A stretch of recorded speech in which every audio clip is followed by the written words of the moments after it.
Hello students, मैं doctor तृप्ति विजयवर्गीय अपने YouTube channel पर आप लोगों का वेलकम करती हूँ।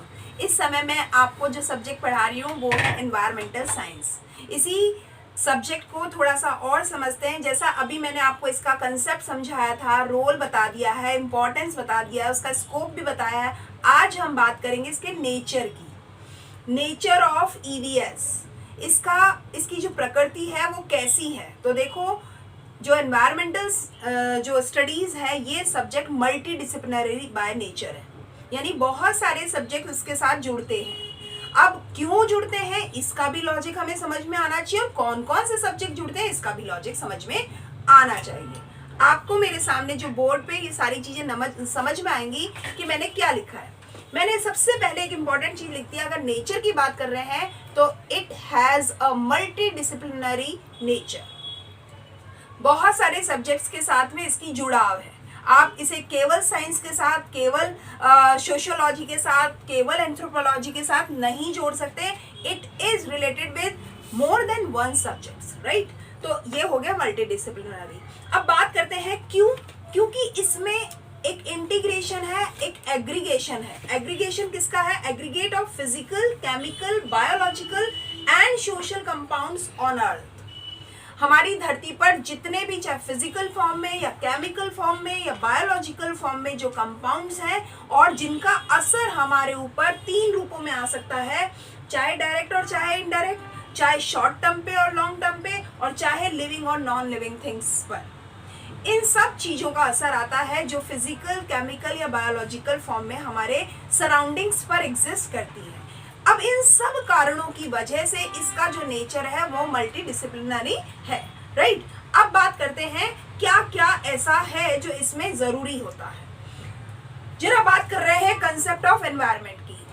पहले एनवायरनमेंट के कंसेप्ट को समझ लो। देखो, ये डायग्राम अगर आपको समझ में आता है ना तो ये आसान हो जाएगा कि क्यों ये मल्टी डिसिप्लिनरी है। ध्यान दीजिएगा, हमने कहा हमारे पूरे यूनिवर्स में लिविंग ऑर्गेनिज्म है। अब उस लिविंग ऑर्गेनिज्म में हम एक अंश हैं। एज अ ह्यूमन हम एक अंश है, ये रहा, राइट। अब इसके अलावा जो हमारे पास में है वो जो ह्यूमन है, उसके साथ साथ हमारी धरती पर सॉइल भी है, एयर भी है, वाटर भी है और मटेरियल भी है, ठीक है। तो ये जो चीजें हैं इससे हमें ये समझ में आ जाएगा, इसमें सब एक दूसरे के साथ में रिलेट भी करते हैं। एयर का असर, ध्यान देना, इस एयर का असर सॉइल पे होता है। सॉइल की क्वालिटी एयर की क्वालिटी के साथ में मैच होती है।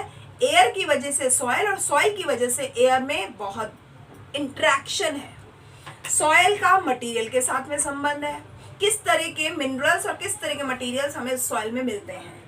मटेरियल का वाटर के साथ में डायरेक्ट संबंध होता है और वाटर का एयर के साथ में डायरेक्ट संबंध होता है। अब ध्यान दीजिए, ये तो हो गए इंटर रिलेशन। अब इस ह्यूमन बीइंग का या लिविंग ऑर्गेनिज्म का एयर के साथ में भी संबंध है, सॉइल के साथ में भी संबंध है, मटेरियल के साथ में भी संबंध है और वाटर के साथ में भी संबंध है। बिना एयर, वाटर, मटेरियल और लैंड के हम नहीं रह सकते। अब आगे की बात, वाटर और सॉइल का भी आपस में संबंध है, मतलब इंटरवीव्ड है। ये बात हमें समझ में आती है, ये अंतर्गुथित है, आप इसे सेपरेट नहीं कर पाएंगे। तो ये जो चीज है कि सॉइल वाटर हो या लैंड और मटेरियल हो या एयर और वाटर हो, कोई भी चीज होगी ना, ये आपस में एक दूसरे से के साथ जुड़ी हुई है। अब एयर का असर मटेरियल पर और मटेरियल का असर एयर पर भी होगा। अगर वाटर का सॉइल के साथ हो रहा है तो एयर का मटेरियल के साथ और मटेरियल का एयर के साथ में भी संबंध हो रहा है। ये जो चीज है ना, ये कंसेप्ट हमें ये समझाती है कि हमारे पूरे यूनिवर्स में as a human being, as a living organism, हमें उसके केमिकल, फिजिकल, बायोलॉजिकल कई ऐसे एलिमेंट से वास्ता पड़ता है समय समय पर, जो हमें जीवन को आसान बनाते हैं, जीवन को सपोर्ट करते हैं, राइट। तो ये कंसेप्ट अगर समझ में आती है ना, तब हमें समझ में आएगा किस तरह से फिजिक्स, केमिस्ट्री इस पर लागू होगी, ठीक है। अब एयर की बात करोगे तो केमिकल फॉर्मूला लगता है, कितना, कौन सा कंपाउंड, कौन सा एलिमेंट है, हाइड्रोजन है, नाइट्रोजन है, कार्बन है, हीलियम है, ऑक्सीजन है, वगैरह वगैरह। अगर हम बात करेंगे केमिस्ट्री की तो केमिस्ट्री के कंपाउंड्स है मटेरियल के साथ में, है कि नहीं, सॉइल में कंपोजिशंस है, बहुत सारी पानी में केमिकल फार्मूला है उसका। तो ये सारी चीज़ें फिजिक्स केमिस्ट्री के अलावा, क्योंकि हम सोशल ह्यूमन बीइंग है, तो हमारी एंथ्रोपोलॉजी कह लो, सोशियोलॉजी कह लो, ये सारी चीज़ें भी हम पर असर डालती हैं। हमारी मैथमेटिक्स कह लो, मैनेजमेंट कह लो, बहुत सारी चीज़ें हैं जो हम पर असर डालती हैं कि हम अच्छा पढ़, किस तरीके से हम अपनी लाइफ को परस्यू करेंगे। तो अब जरा समझते कौन कौन से सब्जेक्ट्स हैं जो इस पर असर डालते हैं। ठीक है, अब जरा देखिए, हमने लिखा है कि अगर हम बात करें तो मैं आपको एक सिंपल चीज बता रही हूं, आप एक सोच के देखो कि हमारे पास में जो लाइफ साइंस है हमारा जो हमारा एनवायरमेंटल साइंस है उसमें फिजिक्स साइंस भी है। ठीक है, अब फिजिक्स साइंस में हम क्या क्या पढ़ लेंगे, जैसे फिजिक्स है, केमिस्ट्री है, अर्थ साइंस है, अगर एटमॉस्फेरिक साइंस कहूँ तो, ओशियनोग्राफी कहूँ तो, ज्योग्राफी कहूँ तो, ये सब फिजिकल साइंस है।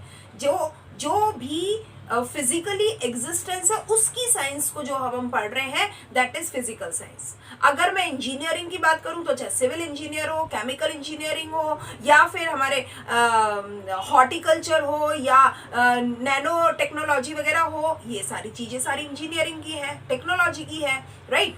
अगर मैं बात करूं मैनेजमेंट की और अवेयरनेस की बात करूं तो इकोनॉमिक्स है, सोशियोलॉजी है, लॉ है, एजुकेशन है, मैनेजमेंट है, मास कम्युनिकेशन है, ये सारी वो चीजें हैं जो हमें मैनेजमेंट सिखाती है और हमारे को अवेयर करती हैं।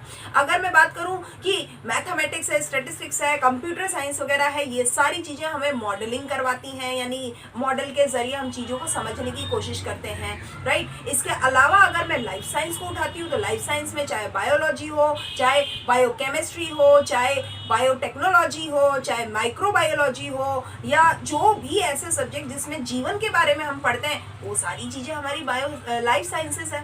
तो चाहे लाइफ साइंस कह लो, फिजिकल साइंस कह लो, मैथमेटिक्स कह लो, या मैनेजमेंट कह लो, या इंजीनियरिंग और टेक्नोलॉजी कह लो, ये सारी चीजों का असर हमारे ऊपर आता है।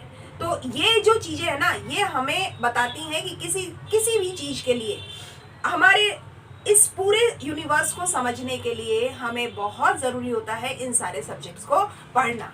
अब अगर मान लो कि पब्लिक अवेयरनेस नहीं हुई, इंडस्ट्री की अवेयरनेस नहीं हुई, हमें ये नहीं समझ में आया कि हम मैन्युफैक्चरिंग अगर कर रहे हैं तो हमारे को इंजीनियरिंग और टेक्नोलॉजी के हिसाब से हमारे एनवायरनमेंट को कैसे प्रोटेक्ट करना है, या हम जो वेस्ट डिस्पोज कर रहे हैं उस हिसाब से हम एनवायरनमेंट को कैसे प्रोटेक्ट करेंगे, इस चीज़ की एजुकेशन और अवेयरनेस बहुत ज़्यादा ज़रूरी होती है। तो चाहे हमारा रिसर्च डेवलपमेंट सेक्शन हो, चाहे हमारा मैन्युफैक्चरिंग सेक्शन हो, चाहे हमारा इंडस्ट्री हो, कॉमर्स हो, साइंस हो, इवन रिसर्च सेक्शन के साथ साथ हमारी क्रिएटिविटी ऑफ अवेयरनेस हो, वो सारी चीज़ें जो है ना, इन सब में हमारे को हमारे सब्जेक्ट के बारे में जानकारी रखना ज़रूरी होता है। और इसीलिए हम ये कह सकते हैं कि जो एनवायरमेंटल साइंस है, इसका जो नेचर है ये मल्टी डिसिप्लिनरी है।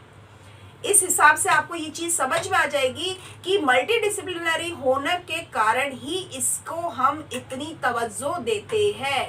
अगर हम इन सब्जेक्ट्स की अच्छी जानकारी नहीं रखते तो फिर हम अच्छी तरीके से इसको प्रोटेक्शन भी नहीं दे सकते, क्योंकि जिस तरीके से इसमें humanities, commerce, meteorological science, climatology, geography, दूसरे डिसिप्लिन्स जो जुड़ रहे हैं ना, इसलिए और भी ज़्यादा जरूरी होता है कि इन सबको तो समझे ही समझे, इन सब के सपोर्ट के साथ हम अपने एनवायरनमेंट को प्रोटेक्ट कर सकें। That's why we needed to study the EVS।